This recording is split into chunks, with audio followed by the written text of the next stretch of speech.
abrir a Sagrada Escritura no Evangelho de Lucas, capítulo 5. Evangelho de Lucas, capítulo 5, e nós iremos fazer a leitura do verso 27 até o versículo 32. À medida que você encontrar o texto, por favor, eu peço que vocês se coloquem em pé para acompanhar a leitura.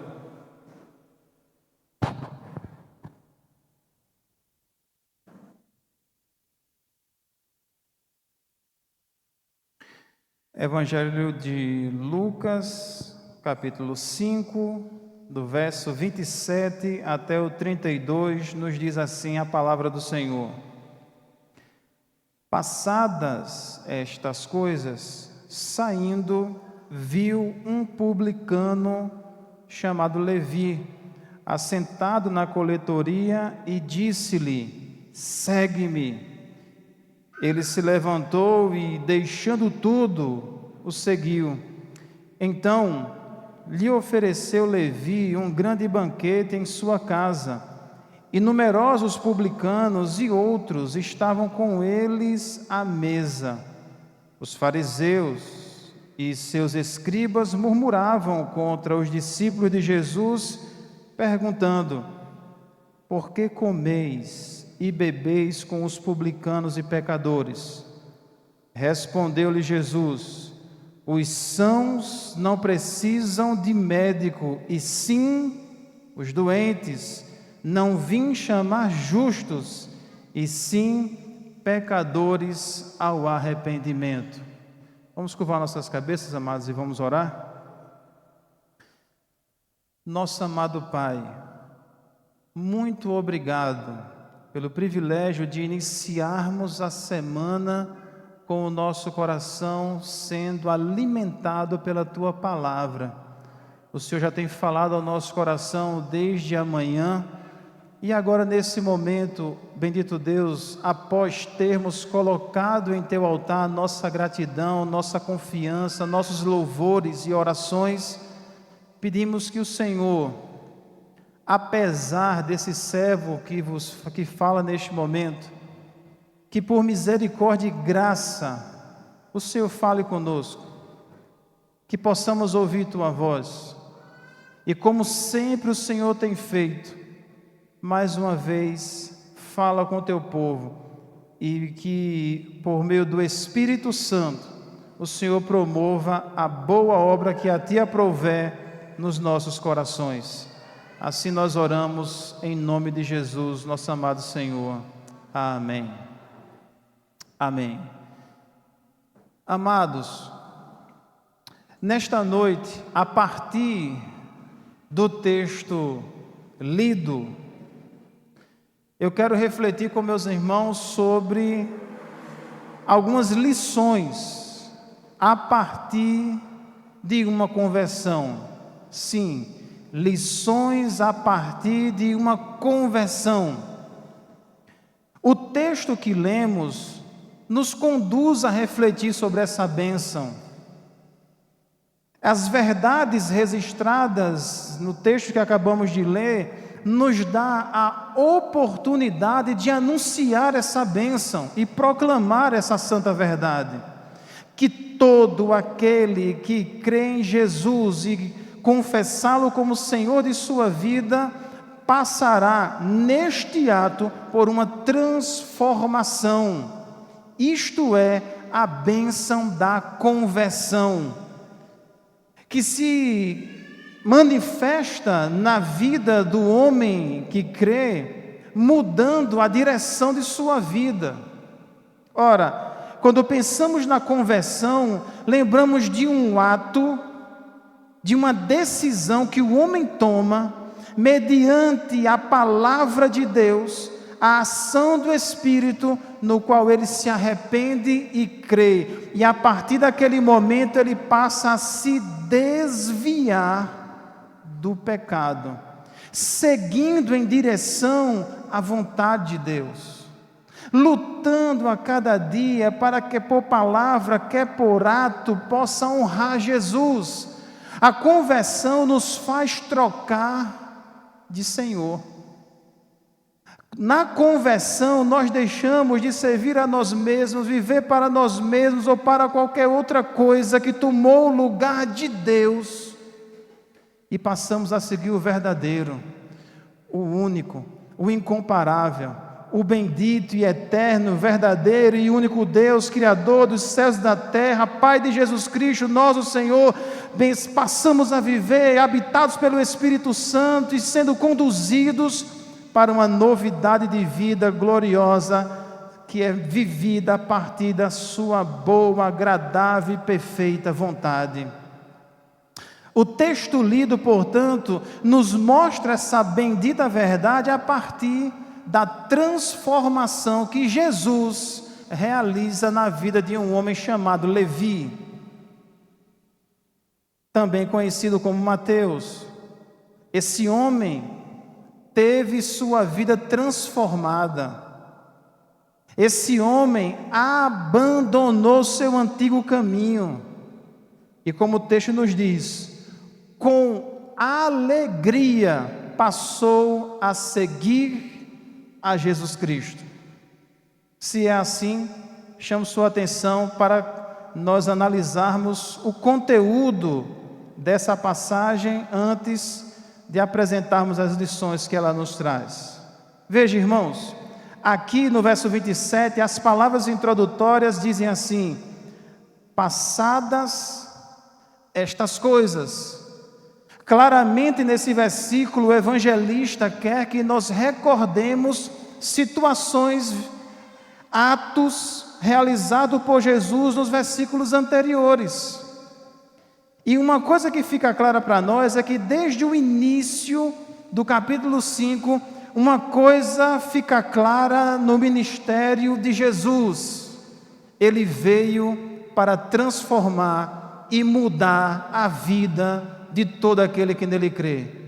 Se não, recorde comigo as coisas passadas. O capítulo 5 começa com a chamada pesca maravilhosa. Uma noite de trabalho vão, não pescaram nada. Tristes, talvez revoltados, recolhendo suas redes, chega o pregador da Galileia, Jesus, e começa em cima de um barco de Pedro pregando a mensagem.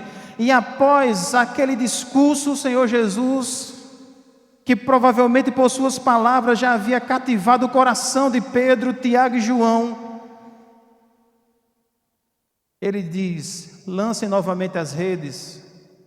E temos um relato extraordinário. Pescadores experientes, com todo o seu saber, passaram a noite e nada pegaram. E sob a palavra do Criador dos céus e da terra, um cardume de peixe que quase levou os barcos a afundar, foi o resultado da obediência a Jesus. Mas o versículo 11 termina com um objetivo por trás do ensino e do ato miraculoso e extraordinário. O versículo 11 diz: e arrastando eles os barcos sobre a praia, deixando tudo, o seguiram. E mais, irmãos, você vai ver comigo que a partir do versículo 17, e lógico que os versículos de 12 a 16 também estão dentro dessa introdução para o ato que vai ser apresentado nos versos de 17 a 26. Lembre comigo, Jesus está em casa, ensinando, cercado por uma multidão, mas há uma pessoa que é paralítica, e ele não tem como entrar, ele não tem como ser conduzido pela porta, e seus amigos, em um ato de amor e perseverança, sobem pelo teto e descem esse homem até Jesus. E para surpresa de todos, a fala do Senhor Jesus não é: levanta e anda. A primeira palavra do Senhor Jesus não é: tenha as suas pernas, tenha seus membros restaurados. A primeira palavra do Senhor Jesus é: teus pecados foram perdoados. Teus pecados foram perdoados. E para deixar claro que Ele perdoa pecados, que Ele muda vidas, Jesus, Ele cura aquele homem restaura a sua saúde, para que todo mundo saiba que Ele tem poder para perdoar pecados, para transformar vidas, para dar um novo rumo, mudar a história de todo aquele que nele crê. E dando sequência a isso, as coisas passadas continuam sendo elas enfatizadas no agora. Porque o texto continua dizendo que, saindo Jesus, e aqui, segundo Marcos, ele deve estar saindo da sua casa, caminhando pelas ruas de Cafarnaum, seguindo novamente para o mar, para ensinar e proclamar a verdade do reino. Por entre aquelas ruas, ele enxerga ao longe um homem sentado em um lugar que a maioria do povo não gostava. E aquele homem mesmo era uma pessoa que a maioria do povo tinha horror. Para a maioria do povo judeu, olhar para aquele homem era enxergar um traidor. Um homem que se vendeu a Roma para explorar os seus conterrâneos. Um explorador, um ladrão, que enriquece a partir do ganho ilícito e da exploração dos outros. Mas esse homem é conhecido, o nome dele é citado, ele não é qualquer um entre os publicanos, ele é Levi, que está assentado à frente da coletoria. E é interessante a gente pensar nessa cena. Tentem imaginar Jesus olhando para ele, se aproximando, mas é um caminho de via dupla, porque Levi também enxerga Jesus. E a fama de Jesus a essa altura era enorme, todo mundo sabia quem era Jesus. Nesse mesmo capítulo, no versículo 15, veja o que diz a palavra do Senhor. Porém, o que se dizia a seu respeito, cada vez mais se divulgava, e grandes multidões afluíam para o ouvir e serem curadas de suas enfermidades. A fama de Jesus era enorme. O conhecimento sobre Jesus estava tomando conta daquela região. Sem sombra de dúvidas, a essa altura, Jesus era a pessoa mais popular em Cafarnaum. E Levi vê esse homem vindo atrás dele. Não sabemos quantas vezes ele ouviu falar das palavras de Jesus, se ele foi testemunha de algum dos milagres de Jesus. Mas à medida que Jesus aproxima-se daquele homem, ele proclama o seu chamado, ele faz um convite, ele olha para aquele homem e diz: segue-me. Essa expressão, meus amados irmãos, aqui ela é apresentada para nós de forma resumida, mas nesse mesmo evangelho Lucas registrará o que Jesus ele requer quando ele chama alguém para segui-lo: negar-se a si mesmo, tomar uma cruz e seguir após ele. Então esse segue-me que Levi está escutando é um chamado para tornar-se um discípulo de Jesus. É um chamado para deixar a vida de cobrador de impostos, difamado na população, para ser um evangelista, para ser um discípulo e um apóstolo de Jesus, pois esse Levi é o Mateus que escreveu o primeiro evangelho. Esse chamado é para Levi andar com Cristo e viver por Cristo. Esse é o chamado do evangelho. Esse é o chamado de Cristo. E antes de que qualquer mudança seja gerada na vida de Levi, a primeira coisa que acontece, a porta que se abre, o caminho que é colocado diante dele é a palavra de Jesus: segue-me. A palavra do Senhor Jesus chamando aquele homem à proclamação do evangelho. É o anúncio da boa nova, é o que a igreja recebeu para ser um instrumento de Deus na reconciliação com pecadores.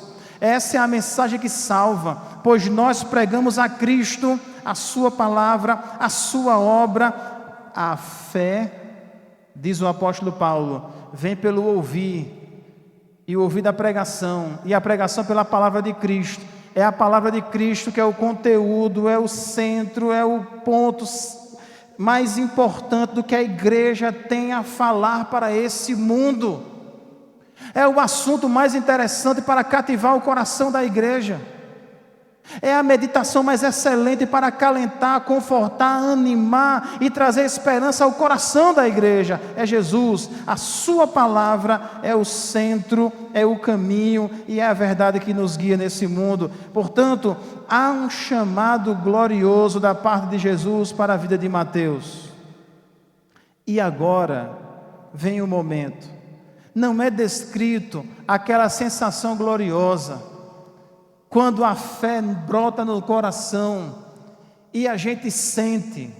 É lógico que a fé não é um simples sentimento, mas quando nós recebemos a convicção e a certeza de que Ele perdoou nossos pecados, é impossível esse coração não transbordar de alegria. Quando ele tem a convicção de que aquele sacrifício na cruz foi por mim, se Cristo morreu pelos meus pecados para me dar vida, para que eu não pereça, para que eu não vá para o inferno, mas adentre os céus, isso traz alegria indizível para um coração.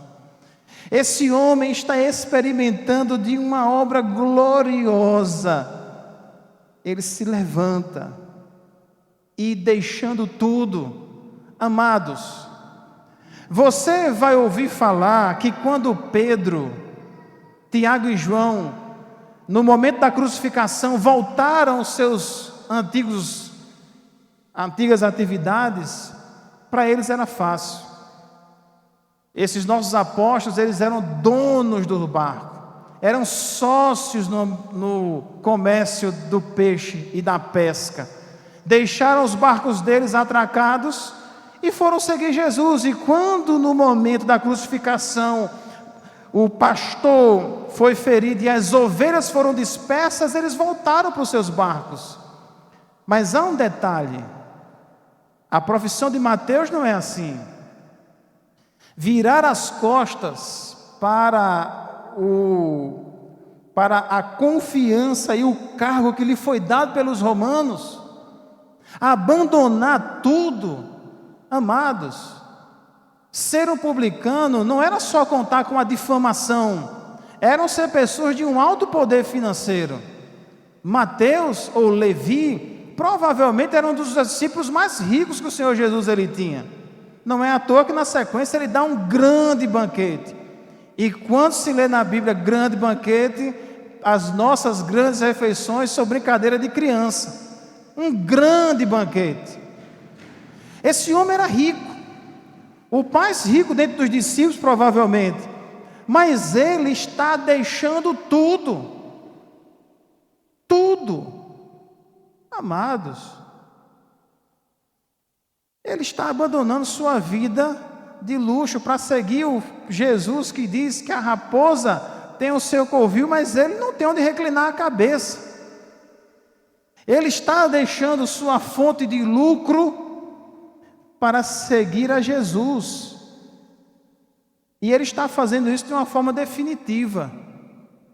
Aqui é o testemunho de alguém que recebeu e encontrou um tesouro que é mais valioso que prata e ouro: o sangue de Cristo, a obra do Redentor, o sacrifício que nos trouxe a paz, a morte que nos trouxe vida, a ferida que nos trouxe cura.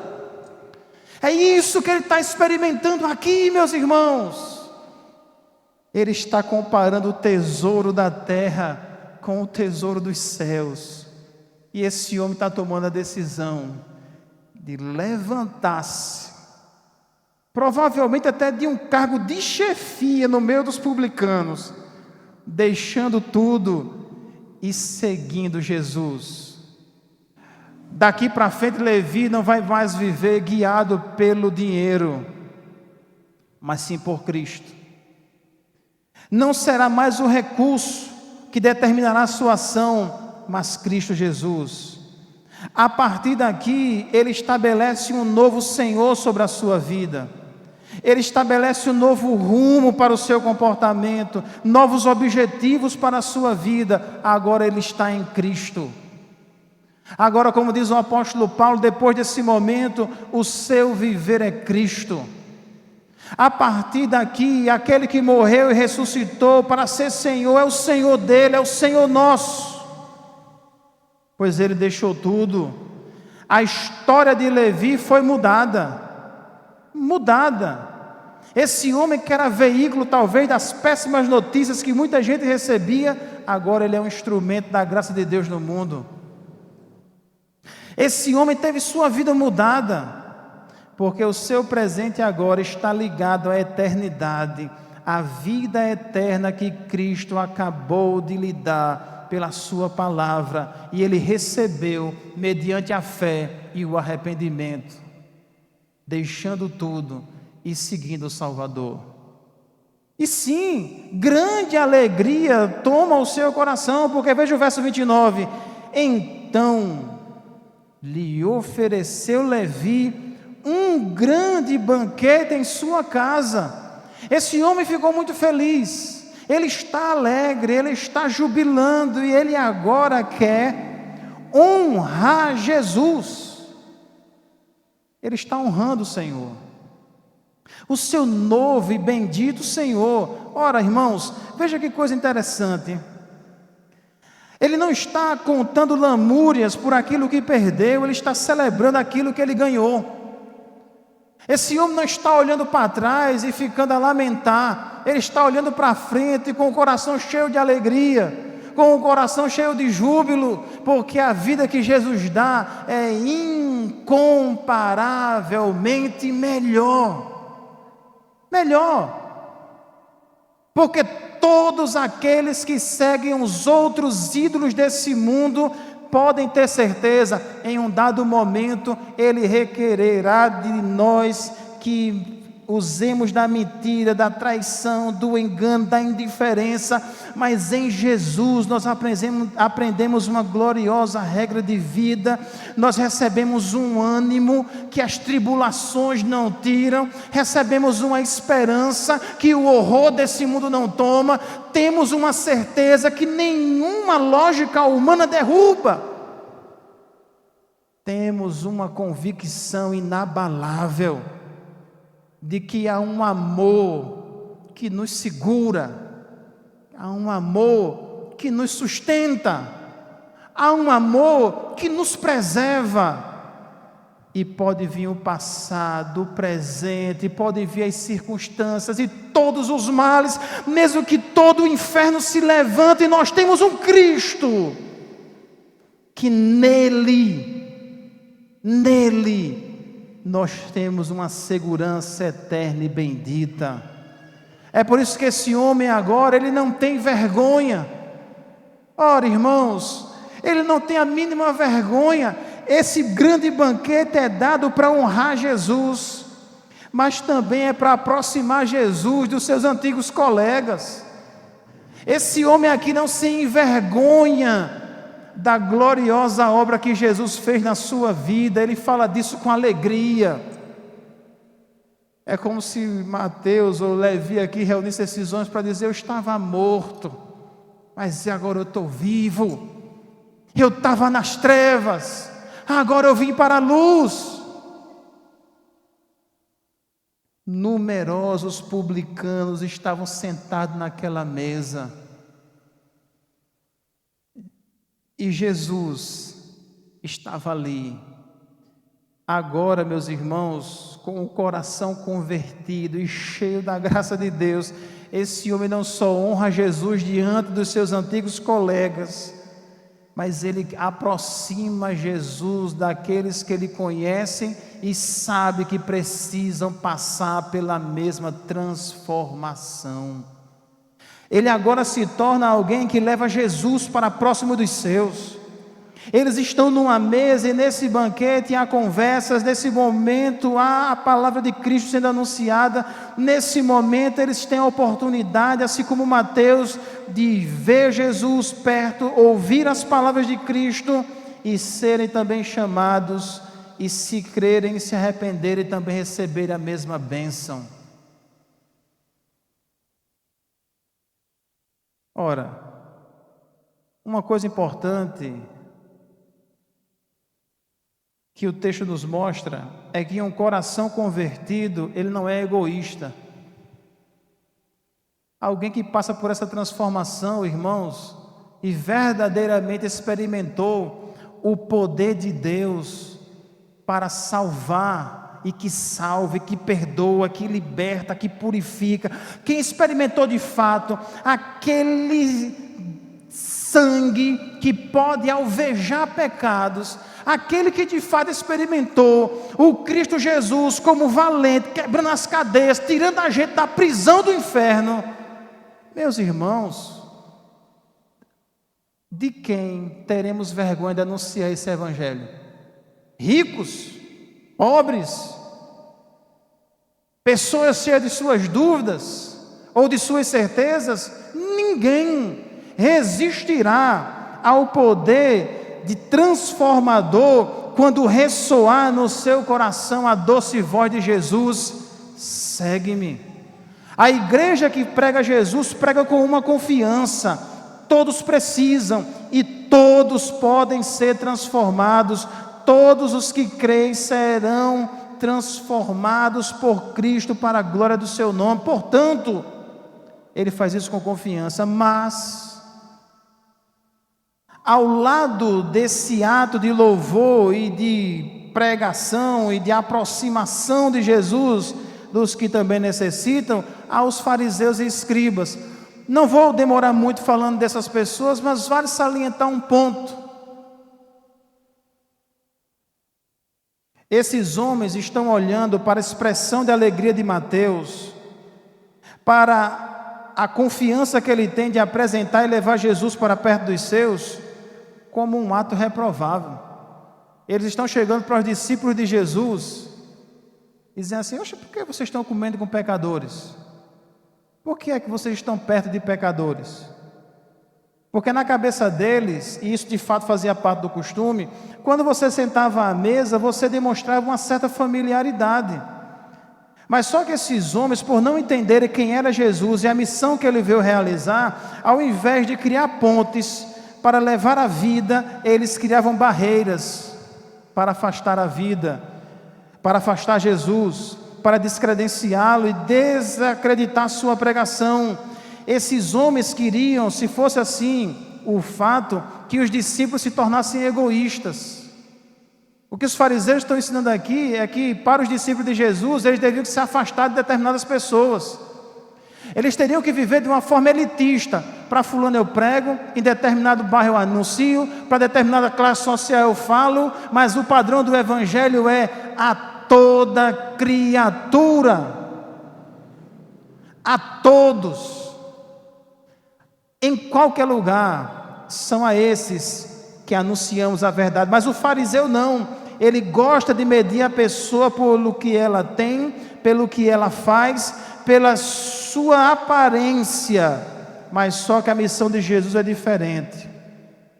Os sãos aqui representam aqueles que, como os fariseus, confiam em si mesmos e não reconhecem a sua necessidade de mudança. Mas os doentes aqui representam aqueles que olham para a mensagem de Jesus e dizem: eu preciso, eu necessito, eu careço. Gente que se coloca diante do espelho e vê quantas e quantas e quantas decisões erradas, rumos equivocados, decisões mal tomadas estão levando uma vida simplesmente para a ruína.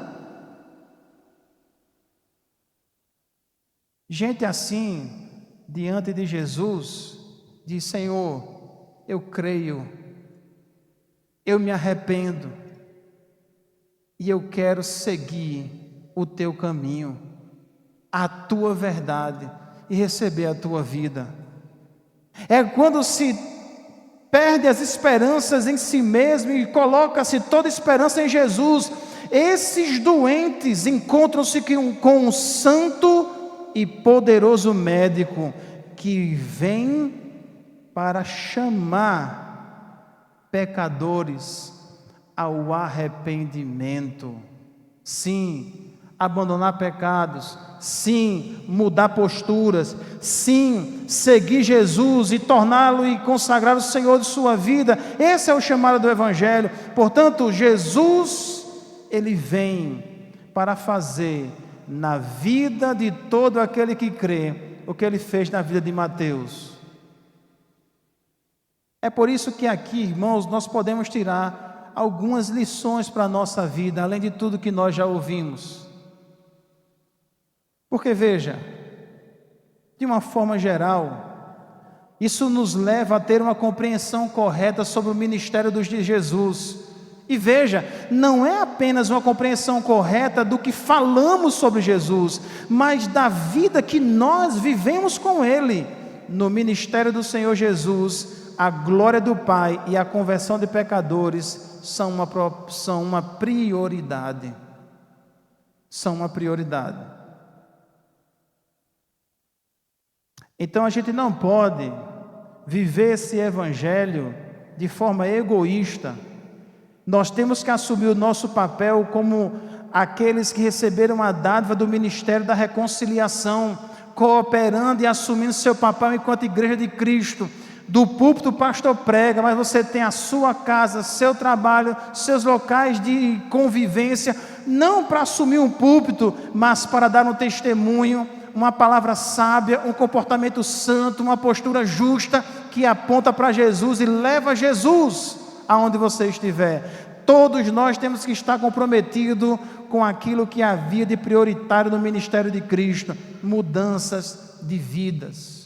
É por isso que enquanto houver vida, a gente não deixa de orar por conversão de certas pessoas. É por isso que a gente sempre fala para uma mãe que tem um filho que está desviado, para um pai que tem um filho desviado, para uma esposa ou esposo que tem um marido que não é crente, para nunca desistir, para nunca parar, para nunca deixar de interceder, porque Jesus pode mudar esse coração, pode transformar essa vida.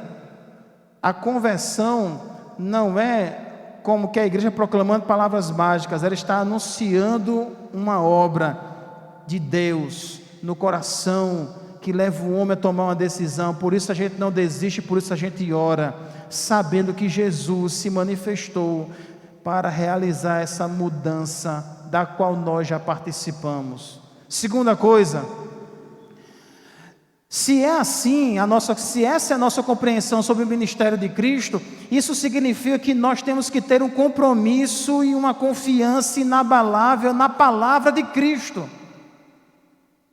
Tem muita gente, irmãos, até muito bem intencionada,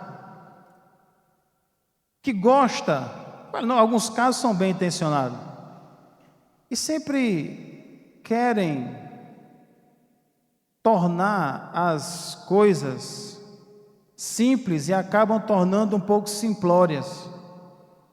Eu cresci a pessoa dizendo assim: olha, se você não sabe o que falar, fale da sua vida.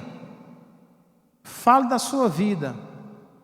E eu vi muita gente que saía por aí, e todas as vezes que tinha oportunidade de falar, sempre falava do que Jesus, ou seja, eu era isso, virei isso. Ora, irmãos, isto não está de todo errado. Mas qualquer crente tem que ter o compromisso de conhecer a palavra. A igreja do Senhor, irmão, se tem alguém que já aconteceu em alguns casos, se a pessoa não sabe ler, a igreja se prontifica a um professor, uma professora a alfabetizar, porque ler as Sagradas Escrituras é uma bênção. Conhecer a palavra de Cristo é um privilégio, e poder anunciá-la é uma dádiva. Todos têm que ser levados a conhecer, todos têm que ser levados a se comprometer com a palavra de Cristo, com o ensino do Senhor, com o que a palavra de Deus de fato nos ensina, das mudanças, das ações. Porque quando a pessoa resume tão simplistamente, ele acaba esquecendo que a palavra de Cristo não é somente uma coisa pela qual a gente prega, é uma regra pela qual a gente vive. E se nós não conhecemos essa palavra, teremos dificuldade de entender qual seja a boa, agradável e perfeita vontade de Deus para nós. Terceira lição: a conversão é a decisão de dar a direção a Cristo e não de direcionar a Cristo. Percebe a diferença? Isso aqui é importante para a gente enquanto igreja. Isso aqui é importante para a gente saber como ensinar, mas também lembrar de como se deve viver. Jesus disse para Mateus: segue-me. Jesus não disse: eu vou te seguir. Aqui tem a ver com quem vai na frente, com quem abre o caminho, com quem mostra a vereda, com quem aponta a regra. Já viu e teve a sensação de alguém que parece que é Jesus que está seguindo ele?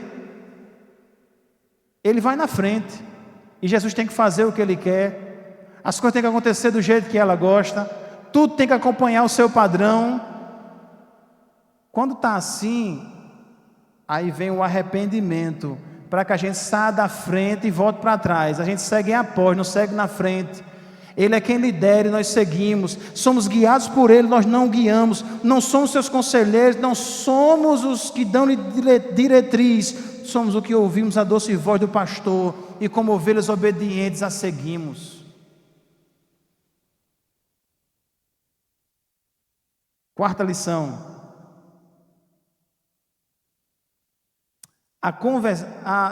quem é convertido se torna um instrumento para levar Cristo para todos que estão ao seu redor.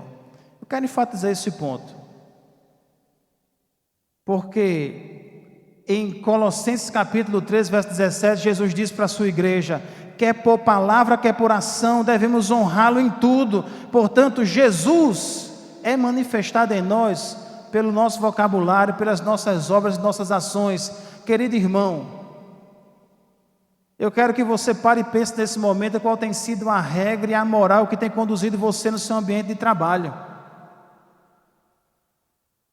Eu quero que você pare e pense qual tem sido a regra que tem se conduzido sua vida no ambiente familiar. Sabe o que é que Mateus está fazendo aqui? Ele está sendo uma ponte, ele está levando. Ele é aquele que leva Jesus para o meio de outros publicanos. Suas palavras e suas ações precisam levar a palavra de Cristo para onde você estiver. Não é parar e fazer um culto, é dar um exemplo vivo para as pessoas do governo santo, amoroso e bendito de Jesus sobre você. Por que é que você age de determinada forma? Ora, é a oportunidade de dizer: porque Jesus mudou a minha vida. Por que, irmão, que você age dessa forma, não age daquele outro jeito? Porque Jesus mudou a minha vida. Agora, se tiver do mesmo jeito, até fazendo pior, não precisa nem dizer, que todo mundo já sabe o que é que está acontecendo. Pode estar convencido, mas não foi convertido. E se converteu, está desleixado com a santificação. Quem não honra Jesus é um sinal claro, é um fruto inconfundível de alguém que não ora, de alguém que não lê, de alguém que não se consagra, de alguém que não está quedado a seus pés. Quedado a seus pés. Eu li esses dias, irmãos, uma passagem da Escritura que até agora está açoitando a minha mente. No livro do profeta Jeremias, um dado momento, depois que o povo já foi derrotado, deportado e tem só um restante no meio da nação, esse povo se reúne, em um dado momento chega para o profeta e diz assim: consulta o Senhor para a gente, tudo que o Senhor falar, a gente vai fazer, tudo que Ele disser, nós vamos cumprir. Quando o Senhor fala com o profeta, no final da fala dele, o povo não fala mais, mas o profeta já diz: por quê? Vocês pediram para eu consultar o Senhor e disseram que ia fazer tudo o que Ele disse, com o coração resoluto de não obedecer e de seguir seus próprios caminhos. Tem hora, irmãos, que a gente precisa, na medida que a gente está anunciando salvação para os outros, lembrar de fazer algumas revisões em nosso próprio coração. Quem não está levando Jesus, talvez seja uma evidência de alguém que não está indo a Jesus. Então tenha cuidado e tenha pressa de se arrepender e voltar a produzir frutos que mostram para todo mundo que ele fez algo extraordinário, glorioso e poderoso na sua vida. E não podemos terminar isso aqui sem trazer uma palavra para alguém que nos escuta e já ouviu muita pregação, mas ainda não tomou essa decisão. Gosta de vir para o culto e escutar a palavra, mas ainda não entregou seu caminho ao Senhor. Nessa noite a palavra do Senhor Jesus é: segue-me. A palavra de Jesus para você é: segue-me. Escute, não essa voz feia do pastor Mael, mas a nossa oração é para que você escute a doce voz do Espírito Santo no seu coração, para que você venha participar da alegria, do prazer, do regozijo transbordante de entregar o caminho ao Senhor, confiando que o mais Ele fará, e Ele tem feito, para a glória do seu nome. Vamos curvar nossas cabeças e vamos orar. Nós confiamos em Teu poder, nosso amado Senhor Jesus Cristo. O Senhor muda histórias, e sabemos que o Senhor continua mudando nossa história. A começar em mim, vê, Senhor, se há algum caminho mau, e limpa-nos, nos conduz para a bênção do arrependimento, para que desfrutemos das Tuas gloriosas misericórdias e experimentemos de um novo tempo do nosso relacionamento com o Senhor.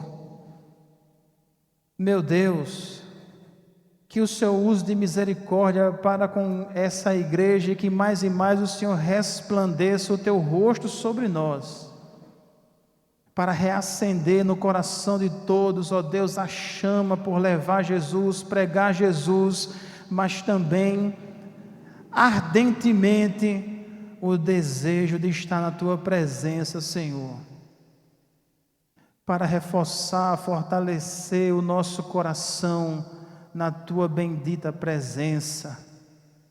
Que o Senhor use de misericórdia para com aqueles que ainda não tomaram essa decisão. Senhor, por eles também nós oramos nesse momento. Que o Senhor possa mostrar-lhes que suas certezas não são tão certas, que seus caminhos não são tão bons, e que a vida do Senhor resplandeça em seus corações, bendito Deus. Que toda e qualquer prisão desse mundo, prazeres, dinheiro e tudo que o mundo e o diabo têm oferecido, que para a glória do Teu nome essas cadeias sejam quebradas, meu Deus, que o Senhor traga libertação, transformação.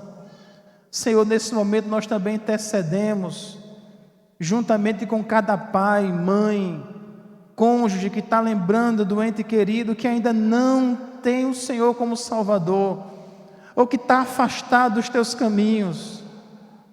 O Senhor nos falou o coração nessa noite de que o Senhor pode mudar vidas, transformar histórias, meu Deus. Mais uma vez nós rogamos, brada a Tua voz nesses corações, Jesus, chamando-os para Te seguir, fazendo-os levantar e deixar tudo e seguir ao Senhor. Que assim o Senhor, com graça, continue a operar em nossas vidas. Oramos em nome de Jesus. Amém. Que Deus abençoe, irmãos.